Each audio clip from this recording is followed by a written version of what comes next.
আচ্ছা, আপনার কি পেটে কথা থাকে না? সুখ দুঃখের কথা কাউকে না বলা পর্যন্ত কি শান্তি পান না?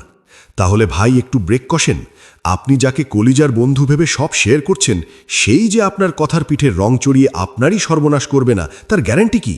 এই দুনিয়ায় মুখের কথা বন্দুকের গুলির চেয়েও মারাত্মক হতে পারে। বিশ্বাস হচ্ছে না? তাহলে আজকের এই গল্পটা মন দিয়ে শুনুন, কিভাবে নিজের মনের কথা ভুল জায়গায় বলে একটা তরতাজা জীবন শেষ হয়ে গেল। অনেক দিন আগের কথা, এক শান্ত গ্রামে এক ঘোলা বাস করত। বেচারা ছিল মারাত্মক পরিশ্রমী, সারাদিন গাধার খাটুনি খাটত। রোদ নাই, বৃষ্টি নাই, খালি কাজ আর কাজ। একদিন সন্ধ্যায় ক্লান্ত হয়ে সে ভাবল, ধুর, শরীরটা আর চলছে না, কালকে মালিককে বলে একটু কম কাজ নিব, একটু রেস্ট দরকার। ঠিক তখনই সেখানে একটা বিড়াল এসে ভাব নিয়ে জিজ্ঞেস করল, কিরে ভাই, এত মন খারাপ কেন? ঘোড়া সরল মনে তার ক্লান্তির কথাটা বিড়ালকে বলে দিল। আর এটাই ছিল তার জীবনের সবচেয়ে বড় ভুল। বিড়াল সেখান থেকে গিয়ে গরুর কাছে খবরটা বাড়িয়ে বলল, জানিস খবর, ঘোড়া তো আর এখানে থাকবে না, সে নাকি অন্য খামারে চলে যাবে, মালিক নাকি খুব কড়া। গরু আবার এই কথা ছাগলকে গিয়ে বলল, জানিস ঘোড়া তো পালাইতে চায়, সে বলে মালিক তাকে খেতে দেয় না, সারা দিন অত্যাচার করে। ছাগল সেই কথা খরগোশকে গিয়ে আরও রং চড়িয়ে বলল, ঘোড়া কালকেই পালাবে, মালিক নাকি তাকে মারে, সে আর এই বাড়িতেই থাকবে না। কপাল খারাপ আর কারে বলে।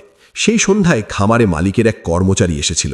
খরগোশ ছিল বড্ড চুগলখোর। সে দৌড়ে গিয়ে কর্মচারীকে বলল, সর্বনাশ হয়েছে, ঘোড়া তো কাল সবাইকে নিয়ে পালাবে, সে বলে অন্য খামারের মালিক নাকি খুব ভালো, মারে না, খেতে দেয়।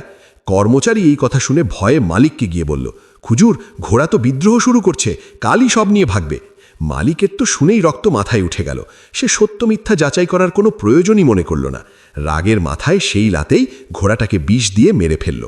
অথচ বেচারা ঘোড়া পালানোর কথা স্বপ্নেও ভাবে নাই, সে শুধু একটু বিশ্রাম চেয়েছিল। কিন্তু গুজবের কারণে তার সাধারণ একটা কথা বিদ্রোহের গল্প হয়ে গেল। গল্পটা কিন্তু এখানেই শেষ না, এখান থেকে আমাদের শেখার আছে অনেক কিছু। এই সমাজটা বড্ড আজব ভাই। আপনার মনের দুর্বলতা বা গোপন কথা যাকে তাকে বলে বেড়াবেন না।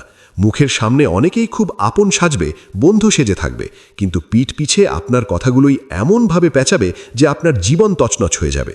নিজের স্বপ্ন, নিজের দুর্বলতা, এগুলো নিজের কাছেই রাখুন। মনে রাখবেন, ভুল মানুষের কাছে বিশ্বাস করে কথা বলার চেয়ে চুপ থাকাটা অনেক বেশি নিরাপদ।